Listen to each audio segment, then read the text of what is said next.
Hello, welcome to another edition of Capper Comparison Picks. I'm Ranj. Today I will be giving you the Capper Comparison Picks for UFC Vegas 50 early prelim fights. But before I get into that, I'm going to tell you how much of a great weekend I had in UFC 272. Phenomenal, epic. Let me go get my sheet. Oh yeah, I killed it, guys. I killed it this weekend. It was, despite some of the other opinions from other cappers that I happen to, sorry about that I happen to watch the fights with, I watched the fight with Dev the Dude. He did not do so well, and he's almost turned off from the UFC. He had not good things to say, but I, on the other hand, just kept my mouth shut because I was on his channel. I didn't want to offend him, but shit, I did fantastic. He was just salty and sour because he did not do so well. He lost a little bit of money. And, of course, when you lose, you just start coming out with, that was rigged, this is bullshit, and all these little complaints, which, it just happens. A lot of people do that type of thing. I, on the other hand, was just like, hey man, it is what it is. Because I went 11-2, correct, 11-2. I'm gonna briefly go through the entire card. Dustin Jacoby killed it, decision, propped it out, boom, nailed.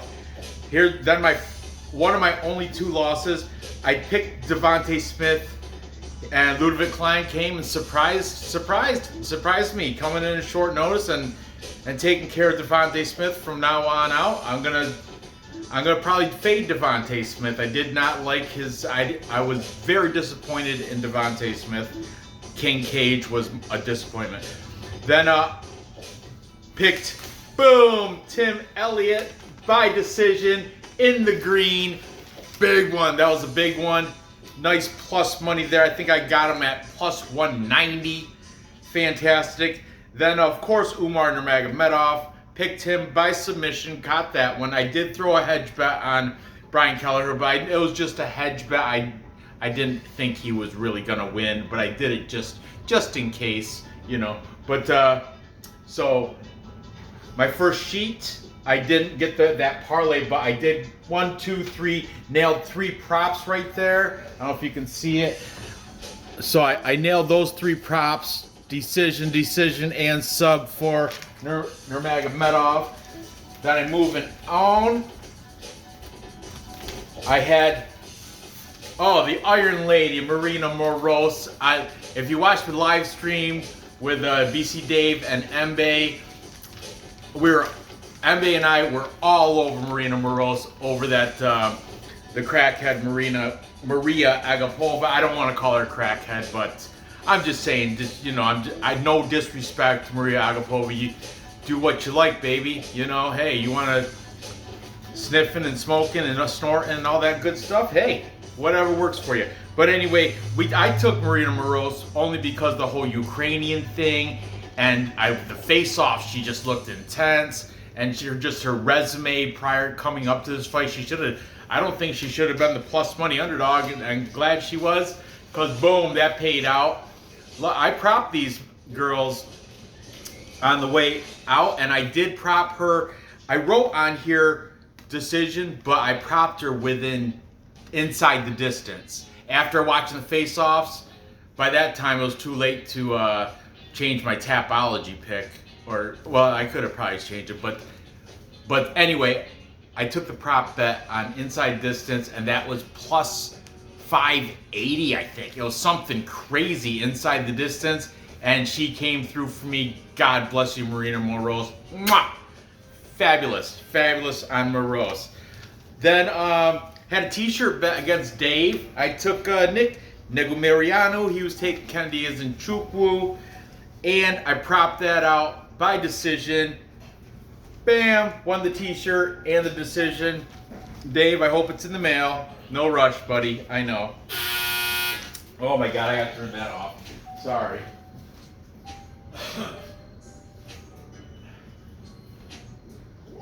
Then after that, moving on to my second loss of the night.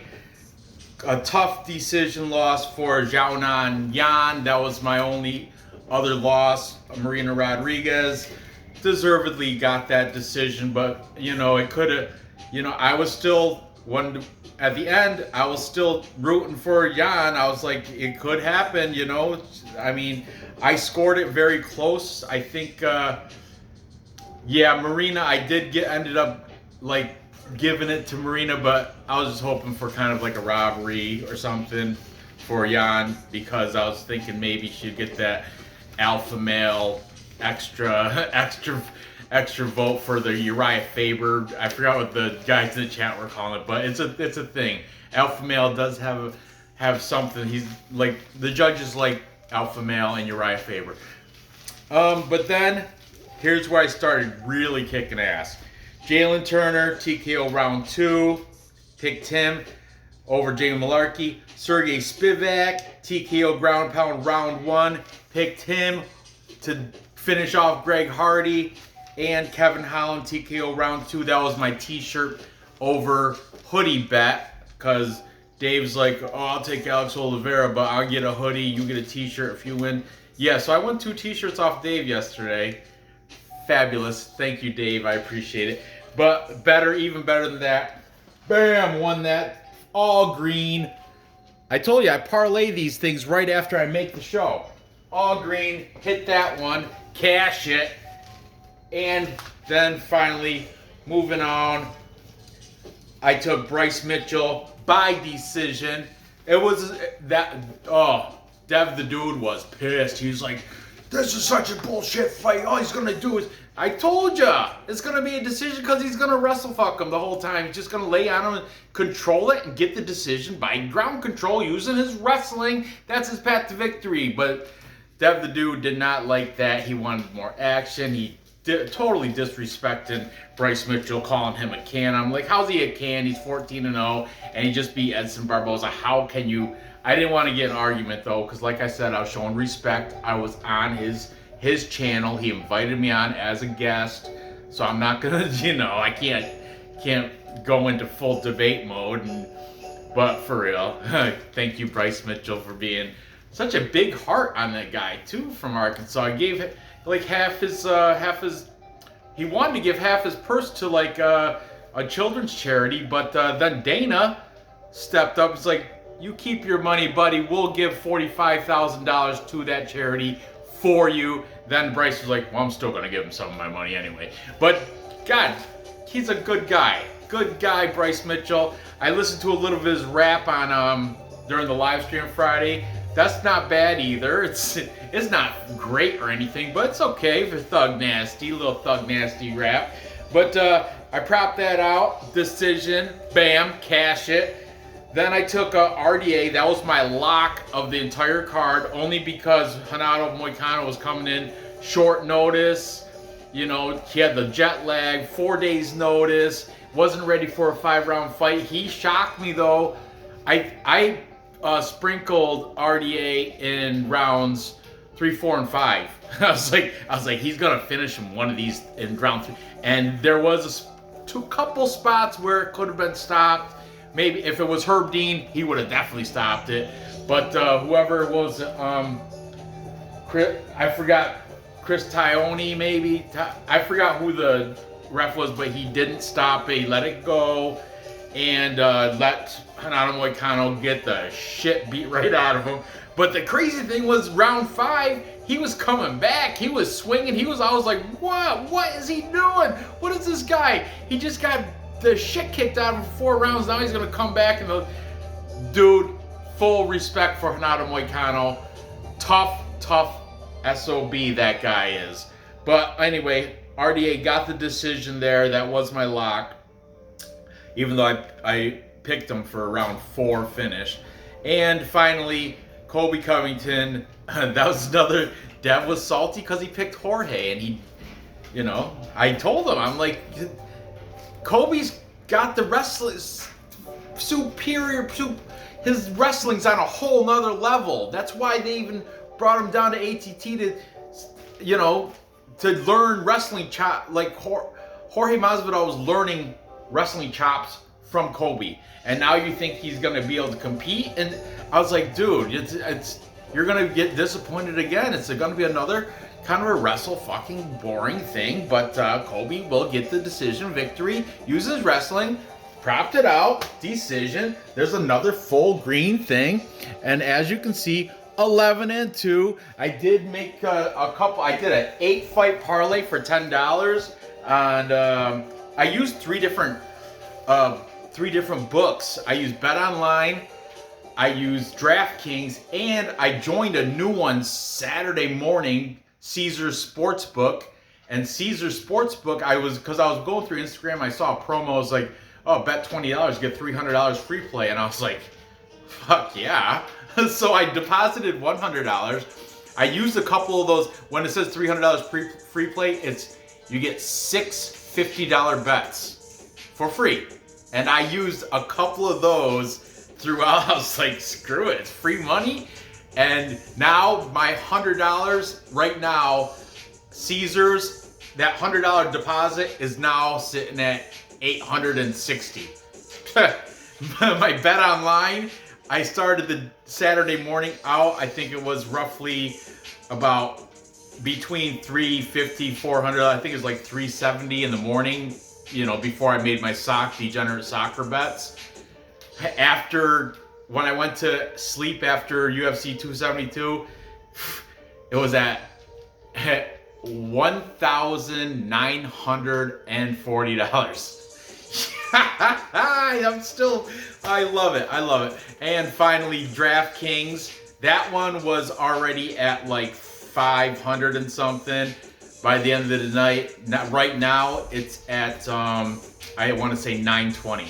So all three books are up plus money because I played little hedge bets here, little parlays here, little this, little that, but I stayed pretty strong with my picks. And when you're 11, I did round robins in DraftKings and in Bet Online. The round robins is where the big money came in because all my round robins paid out. I had a 5-fighter round robin in Bet Online. All 5 of my fighters won. The one in DraftKings, though, I had a 5-fighter one, but Zhao Nanyan was one of those fighters. And she spoiled a lot of those round robin parlays. But regardless, I had a fantastic weekend, fantastic outing for UFC 272. I'm very proud of it. I just had to show you guys, time check. I spent 12 minutes bragging about that shit. So, sorry about that. I gotta move on because I'm doing this show Sunday night only because tomorrow I gotta go to Lynn, Massachusetts. I'm not sure if I'm going to be able to do the hotel capper comparison picks on the road with the whiteboard. So I figured, you know what? I already got enough information. I'm going to do this tonight. It's right. It's late. Kids are already in bed. But I'm going to go through and do this. Okay, so the curtain jerker, early prelim curtain jerker, we've got at light heavyweight, we got Tafon Nchukwi. Tefon Don.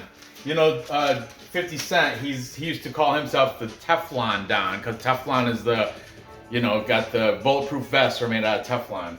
Well, they used to be. Now I think they're Kevlar. But anyway, Tefon Don Nchukwi taking on the newcomer, Azamat Murzakanov, the professional. Interesting. Murzakanov, I know he's undefeated, the professional, but he's coming off a Contender Series win. He's the favorite here at -155. And he's the older dude, 35 years old. Tafon Nchukwi, 27 years old, 6-1. So Azamat, professional, got a little more professional experience, but Tafon Nchukwi definitely has a little more UFC higher caliber experience, okay? Azamat Murzakanov is coming off a win against Matthias Scheffel. That was the Contender Series. He got a TKO in round 1. Before that, he was fighting out of Brave FC. That is a promotion out of Bahrain, over there on the other side of the world. He was he was a champion at Brave FC when he beat Mohammed Redden. You had me at Fak. Fuck you. Fak Redden, he knocked his ass out round 1. So this dude Azamat doesn't play. He's good. And then I noticed, I was looking through his Tapology. He does have another win against a UFC caliber opponent in Andre Muniz. He knocked him out in 50 seconds of the first round. So this guy is here to fight. He's decent, even though he's coming off Contender Series, might not have the UFC experience. He does have, you know, he has fought at least Andre Muniz. But aside from that, I don't know. But that Andre Muniz fight did happen in the United Caucasian Fight Championships, which sounds a little racist, right? But it's out of Russia. Russian. I just don't. I don't. It kind of, you know. I'm not woke or anything. I'm not sensitive about it. But you'd think somebody would have a stink that it's called the Caucasian United Caucasian Fight Champ. Caucasian means white, you know. But they have had people of dark skin compete in that, which it just throws me off a little bit. I don't know why they call it that. Anyway, Azamat Murzakanov, like I said, is a little bit older, but this is light heavyweight. So the bigger you are, the less the age matters.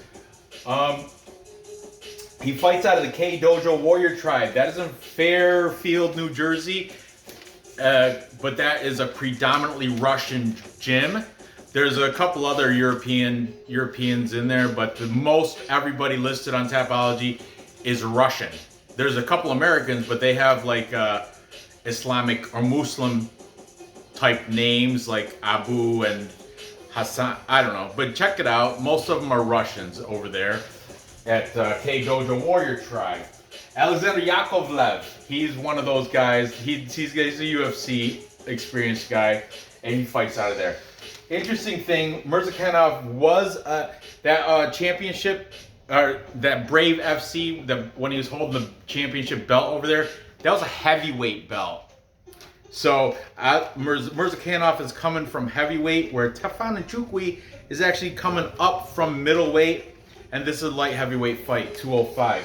So Nchukwi is coming up from 185. The Don, here's his shit though. He's coming off a win against Mike Slow Rodriguez, which no longer the UFC, but UFC fighter, you know. He took a loss to Jun Young Park, majority decision though. So one of the judges called it a draw, and the other one, I think it works like he won barely by points. I think that's how that majority decision. Jamie Pickett. He beat him, Jamie Nightwolf Pickett. That was his UFC debut against Jamie Pickett. But Jamie Pickett, you know, some people are saying he's not UFC caliber, but he does. I like Jamie Pickett, Nightwolf. Anyway, that was a unanimous decision victory he's got over him.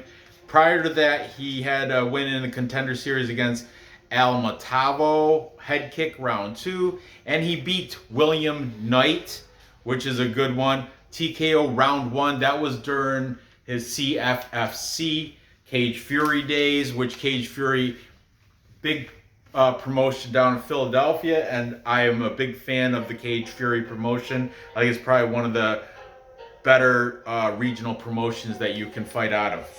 Okay, here's another thing, Tafon Nchukwi. I already mentioned that he's younger. He's also got the tail of the tape, 2-inch height and 6-inch reach advantage. He fights out of the Lloyd Irving Fight Center down in Maryland. Lloyd Irving, great BJJ practitioner and instructor, like military background, so he's very militant. When I studied Brazilian Jiu-Jitsu in Philadelphia, I remember I met some guys that they would travel from Maryland, because Maryland's not that far from Philadelphia. It's like an hour or 2 drive. And I remember working a couple of times with guys out of Lloyd Irving. Lloyd Irving is a very good BJJ school. Tafon Nchukwi is from Cameroon, but now, like I said, he's fighting out of Maryland. So, interesting fight here. We've got the old prospect coming off a Contender Series, making his UFC debut against the younger Nchukwi plus money that is already has some decent wins within the UFC. Well, two UFC wins, and that nice win over William Knight out in Cage Fury. So, let's see what the cappers have to say in this one. Starting off with the favorite in Azamat Murzakanov. We've got, Dev. I still, God bless you, brother. I know you're upset and you had a bad week this week, but I still like you. Dev and his buddy Sell the Red, both taking Murzakanov to get the victory here. Then we've got We Want Picks. That's the guy's name is Angelo. Angelo used to be agent. Like, he used to set up fights. He used to be an agent for fighters, and he would set fights up. You know, that's what agents do. He used to be a fighter's agent, so knows a lot about the UFC. Very good, very sharp guy. Sharp mind when it comes to breaking down and predicting these fights. Then we got my buddy Ray from Pickham's MMA Pickham's podcast. Ray is saying by decision for Murzakanov. Then we've got It's Your Boy, eBay's, also taking Murzakanov. eBay's fight predictions, also taking him by decision. But we do have the contrarian picker, and he did his picks early because he's on vacation in Cancun. He did his picks last week, so he wouldn't, and that is the interviewer extraordinaire, James Lynch. Like I said, he is now on vacation in Cancun. That's why he made these picks early. Oh, he said by decision for Nchukwi. He likes the underdog here. And you know what? I also am going to go with Tafon Nchukwi. His last name's very similar to Cannetti. That's why I think I just misspoke and said Cannetti is Nchukwi, but I meant Tafon Nchukwi. But yeah, I'm going with Nchukwi. I know he doesn't really use his reach advantage, but it is there.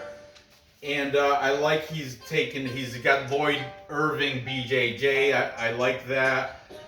K Dojo Tribe. I'm sure they got he's got some of that Dagestani wrestling that came over, because most of the K Dojo got people in New Jersey. There's a whole Russian community down there.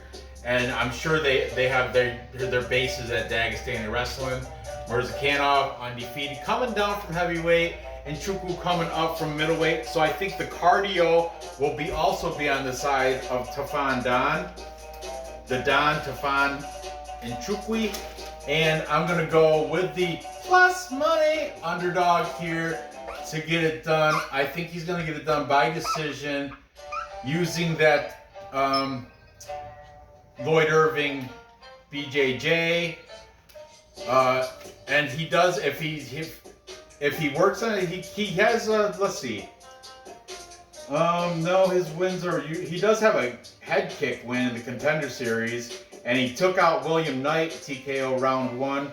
So stand up, he does have the reach and height advantage. He's going to be the little bit bigger guy. I think this guy, though, coming down from heavyweight, not as tall and lengthy, I think he might gas a little bit. I don't know. I really don't know much about Murzakanov, but I tend to fade Contender Series, unproven Contender Series guys. He's only beat one guy that I've known, that I've heard of, Andre Muniz, but he did it with quality. He did it in 50 seconds of round 1, so dangerous fight here. But I'm going to lean with the plus money and take Tafon the Don Nchukwi to get it over Azamat Murzakanov. Got the age, got the height, got the reach, and got that Lloyd Irving BJJ. You want to go? Go on. Go. Go on, Winston. Go. Go. Go. There you go, buddy. Come on, old dog. There you go. There you go. Good boy. Moving on. Next we have very interesting fight. These guys. I don't even know. This one's so tough to break down. We got the favorite in Kris Moutinho. Everybody knows about his short notice fight against Sean O'Malley where Winston, you just did a whole circle around. Now you're right back here again. Kris Moutinho did that. He got that loss to Sean O'Malley where Herb Dean prematurely stopped it in round 3. I think Herb Dean had the inside the distance for O'Malley on that fight because Kris Moutinho was still just like last night with the with what's it called with the RDA Renato Moicano. Renato Moicano, that should have been stopped, but he didn't. And look, he was coming back and landing bombs in round 5. Kris Moutinho was coming back in round 3. He wasn't landing bombs, but he was still giving forward pressure, making O'Malley beat the shit out of him off his back foot, but still coming in, eating everything O'Malley was giving him, and the dude never went down. No knockdown there. Just got beat the shit out of for 3 rounds, short notice, and it was like a week. He came in like on a week's notice, Kris Moutinho, and got the shit kicked out of him by Sugar Sean O'Malley. But regardless, that was people remember him for that, for his durability and his good on you for stepping in short notice to take this fight. And everybody was on O'Malley to finish early. And realistically, it could have went to decision. He would have got unanimous decision, of course, but still, Moutinho wasn't down and out. He wasn't done, you know what I mean? So go back and watch the fight. Herb Dean, very suspicious there. Okay, anyway, Kris Moutinho is the much younger dude here. He's just 29 years old. Where Guido Cannetti, 42. So age should play a factor. This is 135 pounds. Like I said, the bigger guys don't have to worry about age. 135 is toward the lighter end of that spectrum there. So Guido Cannetti, 42. Age is a factor here. Also, Kris Moutinho is winning the tail of the tape on the other end too. Not much, but he does have a 2-inch reach, 1-inch height. So that is meaningless. That when it comes to just an inch, it's not really shit. It's not nothing. Okay, Kris Moutinho, his nickname used to be Soulless, I think, but now he removed that. I guess it wasn't very. It's kind of a shitty nickname anyway. So I think people told him that. So now he's just Kris Moutinho. He is no longer Soulless Kris Moutinho. That was just kind of a stupid name anyway. Prior to the Sean O'Malley loss, though, he's coming off some decent wins in CFFC Cage Fury. He beat Andrew Salas, arm triangle, round 3. So I guess he does have submissions in him. Then CES, which means Classic Entertainment Sports. That is a regional scene out of Rhode Island, I think, or Connecticut. Over in the Northeast, I want to say maybe Rhode Island, Connecticut, Massachusetts, maybe one or all of them, and maybe it travels a little bit, but I know Classic Entertainment Sports, I really want to say Rhode Island, but that's a Northeast regional scene, and there he beat some guy named Ashrek Ajin, punches round 2, so he's got that too. However, he does have 2 losses over in the CES also. He lost to some Johnny Campbell, elbows, round 2. And he lost to Tony Gravely. Tony Gravely, UFC fighter now. Tony Gravely TKO'd him in round 4. He's fighting out of a place called BST MMA and Fitness. That is in Mendon, Massachusetts. So he's definitely coming from the Northeast, good region. His opponent, Guido Cannetti, 8-6. Like I said, 42 years old, yet less fights Then Moutinho. Well, we got 14 and... All right. Well, same amount of fights, but Moutinho, I don't know. Guido Cannetti's coming off. He's got a better resume of fighters that he's fought. Okay. Let's see. He lost a split decision to Mana Martinez, and from what I've heard, I think Mana Martinez actually got shook. Guido Cannetti won round 1. That's why I went split decision. Guido Cannetti did win round 1 against Mana Martinez. Then he lost to Dana Baccarel. Left hook round 1, not a good look, okay. Then he lost to Marlon Chito Vera. Rear naked choke round 2, not a good look. So, but those 3 people are known UFC fighters. Those are all 3 losses he did take, and he did have a UFC win against Diego Rivas, unanimous decision prior to those 3 losses, and he lost to Kyung Ho Kang, triangle choke round 1. So he's 1-4 in his last 5, but all of them UFC caliber opponents. He trains out of Our Town MMA, that's in Argentina. I don't know anybody else on that list from Tapology from there. Okay, so this is an interesting one. We got 42-year-old aged bantamweight that shouldn't be in. He shouldn't be fighting still against this prospect that's known for his durability, but not really much else except for regional scene shit. That he's got a mixed record, you know.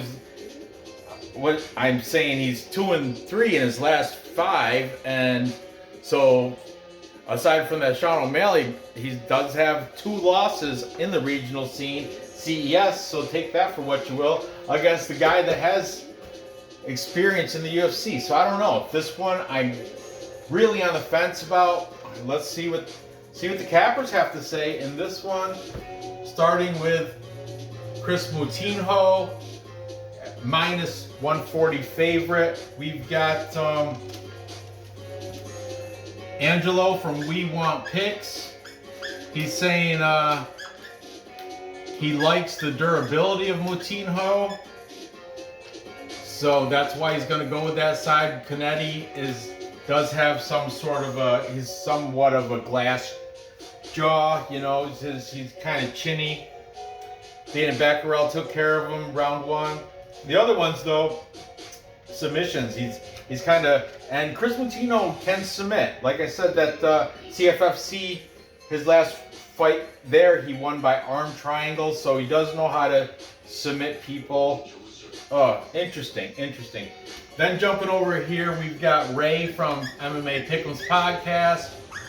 Ray is saying Cannetti should use his experience to get the decision win. He's a wiser, old, age equals wisdom, I suppose, and he does have more UFC experience. He thinks he's going to have better fight IQ in there. Moutinho also he's never shown any type of, aside from the regional scene, he hasn't shown that I mean, how are you going to take a beating for 3 straight rounds against Sean O'Malley, not even go for a takedown? He didn't even attempt it. He just came in, ate everything, you know, just eating punches. What'd you have for lunch last night? A ton of punches. Just a barrage. I think if you look at his stats, his significant strikes absorbed is over 15 per minute. Well, most of that is because of Sean O'Malley, but still, regardless, 15 punches to the face per minute in a 15-round fight. And even before that, he's got some shitty losses in regional scene fights. Then we've got James Lynch taking Moutinho by decision, thinking the durability, the age, the cardio should go his way. Cannetti probably gassing out a little bit earlier for Guido Ninja Cannetti. But then we jump over here. It's your boy, eBay's. He's saying Cannetti also by decision in this bum fight, pretty much. I don't like to disrespect like that, but it is kind of low level UFC caliber fight. It's going to be a close one. For the tiebreaker, we've got Dev and Cell. Thankfully, they're both on the same side, but a lot of the times they do tend to lean that way. They tend to talk each other into taking the same side. And both of them are on the side of Kris Moutinho. Dev is saying by decision, and Cell saying by sub for Kris Moutinho. I don't like this fight at all. I'm gonna, aside from this pick right here, I'm gonna stay right away from this. I'm not gonna bet them as they walk. Maybe if I see something in the weigh-ins and face-offs, sometimes I do see something and it makes me pick one way or the other. But for right now, I guess I'm gonna have to go with the youth. I'm gonna have to go with the youth and the durability and the capper majority. I'm gonna have to take Kris. Used to be soulless, now he's just regular Kris Moutinho. I like his dedication. He did quit his day job to become a full-time UFC fighter, just to take that. Like he had that short notice fight against O'Malley. He had a job at like a paint company or something weird, like a paint warehouse or something. But he ended up quitting that job to stay and fight. And they said, once you quit, you can't come back. So you got to no 2-week notice. You're just no call, no show quitting. So he made that choice. So now I think he's dedicated himself to this. Cannetti, 42 years old, coming off 3 straight losses, probably on his way out. Moutinho, still a prospect. I think the UFC is kind of giving him this in thanks for filling in short notice, getting his ass beat by Sugar Sean O'Malley. So I'm going to take Moutinho to get the decision. I don't think he might be able to submit Cannetti. Cannetti got 2 submissions in his submission losses in his last 5, and he got knocked out by Dana Baccarel. You know what? I'll go. And as I mentioned, Kris Moutinho does have a submission over in the CFFC Cage Fury, which I'm big on. So we're going to say submission for Kris Moutinho to get it done. And moving on. Next, we've got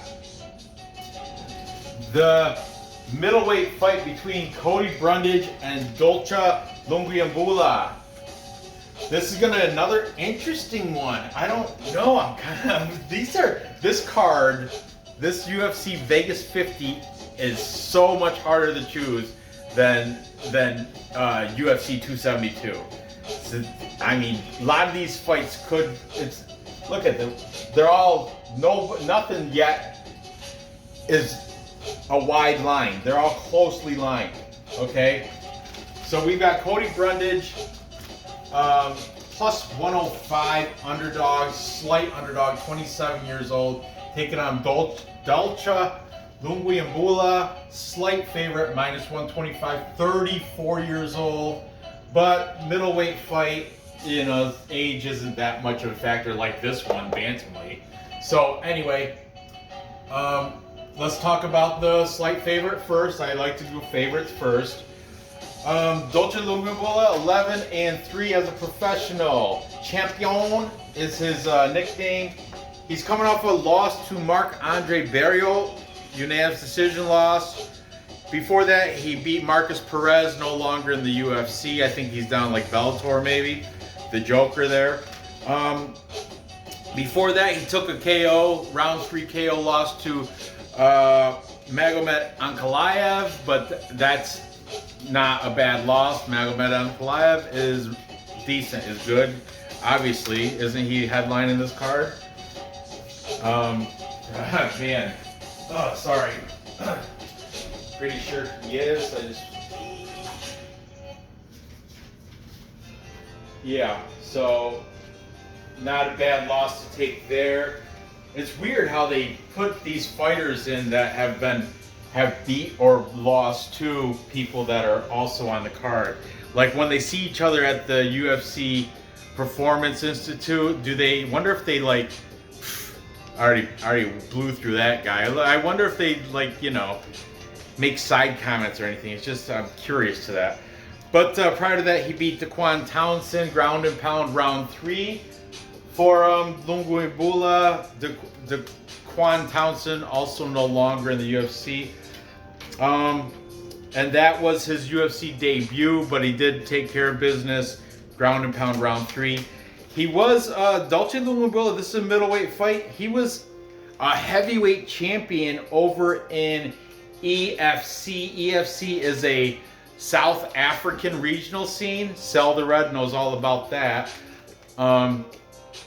And where he beat another heavyweight in Andrew Van Zyl by split decision. Dolcha will have a 4-inch reach advantage fighting out of Cape Town, South Africa, at a place called Camp Fight. He has another gym listed for striking called Team Champion, but Tapology's like, we cannot confirm this even exists. Someone from Team, probably him, because his nickname is Champion, and he's the only one listed on the Tapology, but he's the... It says, like, Tapology has a note, so it cannot confirm the address or if this gym even exists. This was written in by somebody from that gym, so who knows? Cody Brundage, on the other hand, he is coming off a loss to Nick Maximov. Nick Maximov's not bad. That was his UFC debut. Nick Maximov beat him by unanimous decision. Prior to that, he's coming out of the LFA where he had a win over Joseph Cropshot, arm triangle round 3. He lost to William Knight. Second, didn't somebody else down here beat William Knight? Oh yeah, Tafon and Nchukwi beat him. But Cody Brundage lost to William Knight, ground and pound round 1. That was in the Contender Series. Take that with more than a grain of salt. Keep that in mind, okay? Because Dulce Du Mondo, William Knight, they're somewhat similar styles, if you think about it, you know? Because this is definitely wrestler versus striker. And William Knight also, I would say, is a striker. His wrestling is almost non-existent. As of lately, he has been showing that he can wrestle a little bit, but not like Cody Brundage can wrestle. I'm just saying. Prior to that, Cody Brundage was also a champ in Lights Out Championships. That's a Michigan regional scene, Lights Out. And he got an arm triangle round 1 over Eric Lozano as a light heavyweight champ in Michigan scene, heavyweight champ, South African regional scene. So both these guys have worn belts in their respective regions of where they preside or came from. Cody Brundage might have a 4-inch reach deficit. However, he's got a 4-inch height advantage. That's so weird, right? Isn't it weird how one guy's got 4 inches longer reach? Dolce's got 4 inch longer reach. That's 2 inches on each hand. But then Brundage has 4 inches of height.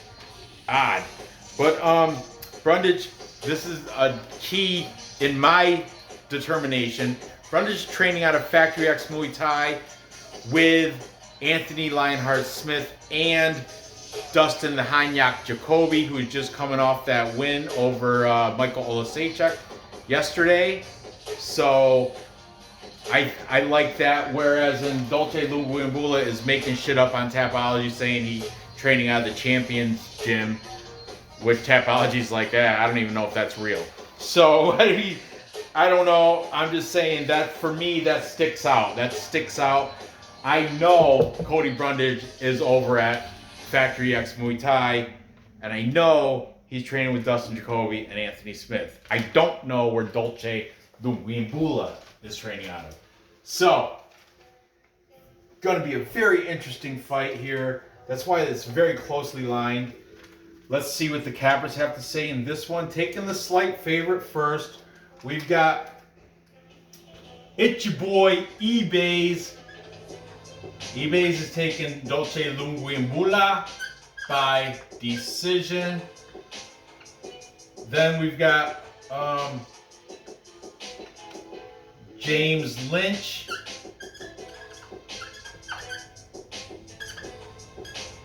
Also saying decision victory for Bulla, the South African native to Cape Town, or it might be Johannesburg. I'm not sure, no, I think it's Cape Town. That's what it has on Champion Gym. No, it doesn't. The Tapology said unknown address. That's another reason why we cannot confirm there's no address. But he's out of another place called Camp Fight. That is in Cape Town. Okay. Then jump over on this side. We've got Angelo from We Want Picks. That's the guy that used to be an agent. Angelo is taking Cody Brundage here. He's taking the wrestling. And then we've got, Dev the Dude and Cell are split on this one. Dev is taking Cody Brundage. Dev the Dude won. Dev the Dude won. However, Cell, if you didn't know, is from South Africa, so he's always regionally biased. Anybody comes out of South Africa, he takes him. He took Cannetti and Nchukwi, but the entire time, in his mind, he already knew that Niku Mariano was going to get the win. Even during the whole fight, he was like, yeah, Niku should win, but I have to go with Nchukwi or Nchukwu. Nchukwu. Cannetti, African Savage. He had to take African Savage, and I called him out and like, you're just being regionally biased. He's like, you're right, I am, but I think this might be the same reason. He's automatic. It's auto. He said it auto. Sell the red. Dev's buddy. Links are in the description for all these guys, so you check them out. Sell the red is taking Dolcha.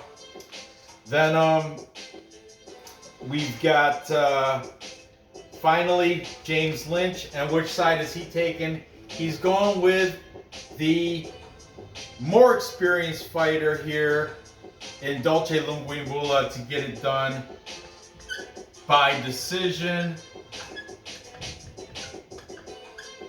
So edging out the capper majority for Dulce Lungiambula, the favorite. But I'm gonna go and take Cody Brundage because I know he's training with Anthony Smith and Dustin Jacoby. I like that. I don't know where this guy's training. And I like this is wrestler versus striker. I always go with the wrestler. The wrestler controls the fight. If he gets the takedown, he should be able to ride on top, get that top control, throw a couple of jabs and punches in there, lay on him. Might be a boring fight, but he should win. Get it done by decision. That's the way I'm looking at it. I'm not throwing shade to South Africa, but I don't think they're wrestling even. I think American wrestling is on a full different level. I think Cody Brundage does have some collegiate wrestling experience too. I didn't really search that far into it, but I want to say he does have some collegiate probably out of Michigan. I would imagine he does. So anyway, so there you have it. To recap, time check. Let's take a look at this time. I'm probably. Oh man, look at the screen. Okay. Sorry about that, guys. To recap, I've got Tafon, Dadan, and Nchukwi getting a decision over Azamat Murzakanov.